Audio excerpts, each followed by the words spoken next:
वर्तमान समय में व्यापार केवल आर्थिक लाभ का साधन नहीं रह गया है, बल्कि ये भू-राजनीतिक शक्ति संतुलन का सबसे प्रभावी हथियार बन चुका है, क्योंकि आज की वैश्विक व्यवस्था में व्यापार और कूटनीति एक दूसरे के पूरक बन चुके हैं। दरअसल अमेरिका चीन व्यापार तनाव, रूस यूक्रेन संघर्ष और ऊर्जा सुरक्षा जैसे मुद्दे ये दर्शाते हैं कि आर्थिक नीतियां अब केवल बाजार तक सीमित नहीं हैं, बल्कि वे वैश्विक राजनीति की दिशा भी तय कर रही हैं। इसी पृष्ठभूमि में भारत और यूरोपीय संघ अपने संबंधों को नई ऊंचाइयों तक ले जाने और एक संभावित मुक्त व्यापार समझौते की दिशा में ठोस कदम उठा रहे हैं। ऐसे में सवाल उठता है कि क्या ये समझौता भारत और ईयू के बीच वाकई एक नया आर्थिक अध्याय लिखेगा, या फिर ये महज भू राजनीतिक रणनीति का परिणाम है?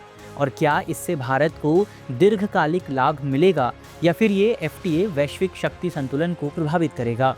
इन्हीं सवालों के जवाब हम इस वीडियो में जानने का प्रयास करेंगे।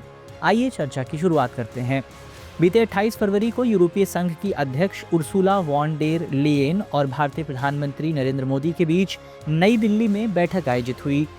इस वार्ता के दौरान दोनों नेताओं ने वर्ष के अंत तक व्यापक मुक्त व्यापार समझौते को अंतिम रूप देने के प्रयास को तेज करने पर सहमति जताई। इस निर्णय के पीछे मुख्य कारण वैश्विक भू राजनीतिक तनाव, व्यापारिक आपूर्ति श्रृंखलाओं में विविधता लाने की आवश्यकता और भारत ईयू की रणनीतिक साझेदारी को मजबूत करना है। इसी बीच वॉन डेर लेयेन ने एक महत्वाकांक्षी व्यापार एवं निवेश समझौते का आह्वान किया, जो बैटरी, फार्मास्यूटिकल, सेमीकंडक्टर्स, स्वच्छ हाइड्रोजन और रक्षा जैसे प्रमुख उद्योगों को कवर करेगा। बता दें कि ये वार्ता 2021 में 8 वर्षों के ठहराव के बाद फिर से शुरू हुई थी और अब निवेश, संरक्षण से लेकर बौद्धिक संपदा अधिकारों तक के मुद्दों को संबोधित कर रही है। क्योंकि वर्ष 2023-24 में द्विपक्षीय व्यापार 137.5 बिलियन डॉलर तक पहुंच गया। हालांकि इस समझौते को लेकर कुछ प्रमुख चुनौतियां भी बनी हुई हैं। इसमें प्रमुख मुद्दे हैं ईयू द्वारा उच्च कार्बन उत्सर्जन वाली वस्तुओं पर अतिरिक्त शुल्क, भारतीय जेनेरिक दवाओं की ईयू में पहुंच, शुल्कों में कमी, डेटा सुरक्षा एवं बौद्धिक संपदा अधिकार पर सहमति। इन कठिनाइयों के बावजूद दोनों पक्षों ने भू राजनीतिक अस्थिरता के बीच अपने सहयोग को मजबूत करने पर जोर दिया है। भारत और ईयू के बीच आर्थिक, वैज्ञानिक, सांस्कृतिक और रणनीतिक संबंधों की जड़ें गहरी और विविध हैं। व्यापार, निवेश, प्रौद्योगिकी, शिक्षा और सुरक्षा जैसे क्षेत्रों में दोनों देशों ने मजबूत साझेदारी स्थापित की है। ईयू भारत का सबसे बड़ा व्यापारिक साझेदार है, जो 2023 में कुल भारतीय व्यापार का 12.2% हिस्सा कवर करता है। दूसरी ओर भारत ईयू का 9वां सबसे बड़ा व्यापारिक साझेदार है, जो 2023 में ईयू के कुल व्यापार का 2.2% प्रतिनिधित्व करता है। सेवाओं के क्षेत्र में भी 2023 में द्विपक्षीय व्यापार 59.7 बिलियन पाउंड तक पहुंच गया। वहीं भारत और यूके ने भी जनवरी 2025 में अपनी एफटीए वार्ताओं को पुनः आरंभ किया।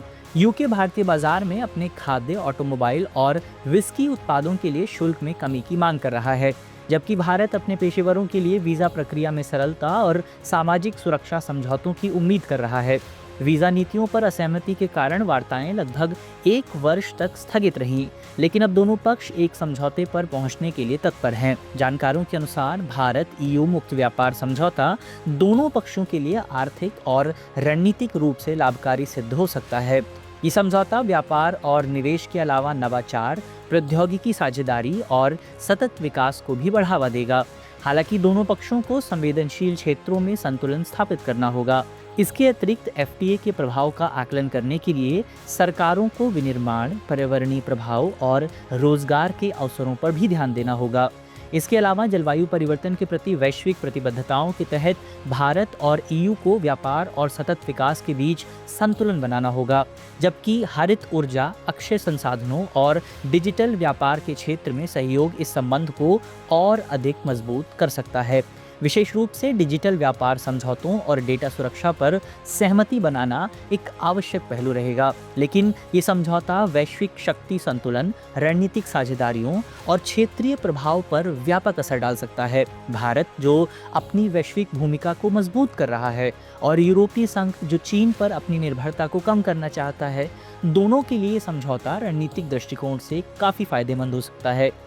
जबकि अमेरिका के लिए भारत EU FTA एक मिश्रित परिदृश्य पेश करता है। एक ओर ये अमेरिका और यूरोप के बीच पारंपरिक व्यापार संरचना में बदलाव ला सकता है, जिससे अमेरिकी कंपनियों को नई प्रतिस्पर्धा का सामना करना पड़ेगा। दूसरी ओर अमेरिका, जो भारत को चीन के प्रभाव को संतुलित करने के लिए एक महत्वपूर्ण भागीदार मानता है, इस समझौते को भारत की वैश्विक शक्ति के रूप में उभरने की दिशा में एक सकारात्मक संकेत के रूप में भी देख सकता है। वहीं रूस के लिए ये समझौता चुनौतीपूर्ण हो सकता है, क्योंकि भारत EU व्यापार बढ़ने से भारत की रूस पर पारंपरिक ऊर्जा और रक्षा निर्भरता कम हो सकती है। यूरोपीय संघ, जो यूक्रेन युद्ध के बाद रूस के खिलाफ कड़े आर्थिक प्रतिबंध लागू कर रहा है, भारत के साथ एक स्वतंत्र व्यापार मार्ग खोलकर रूस के प्रभाव को सीमित करना चाहेगा।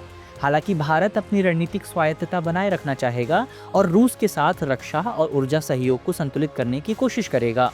अंतर्राष्ट्रीय परिप्रेक्ष्य में भारत EU FTA एक बहुध्रुवीय विश्व व्यवस्था को बल देगा, जिससे भारत की भूमिका एक मजबूत व्यापारिक और कूटनीतिक शक्ति के रूप में और अधिक सशक्त होगी। अब बारी है इस कार्यक्रम के रविवारीय विशेषांक दुनिया मेरे आगे, जिसमें हम बात करेंगे दूसरी अहम अंतर्राष्ट्रीय खबरों की।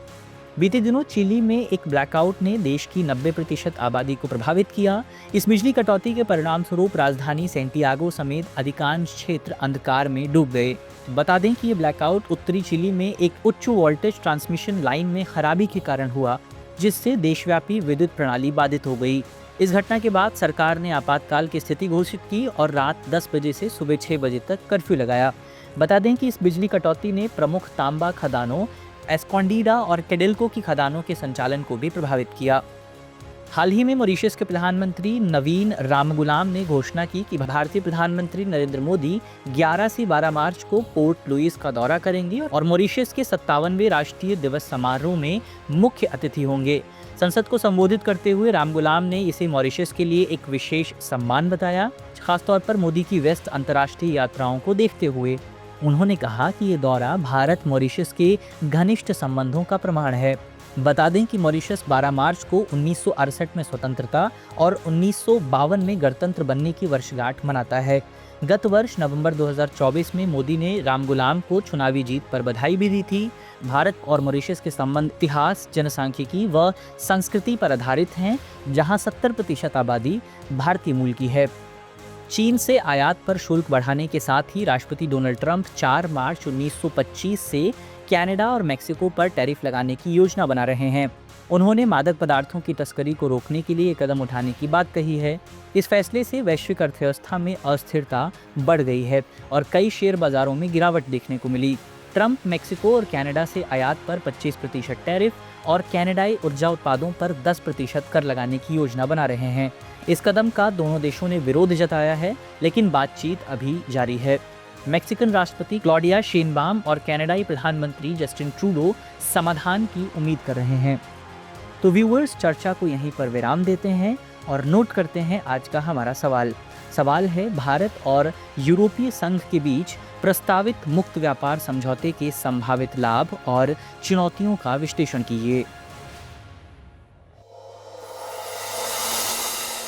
डियर व्यूअर्स, अपने एग्जाम की तैयारी को और बेहतर करने के लिए हमारे चैनल को लाइक, शेयर और सब्सक्राइब करना न भूलें।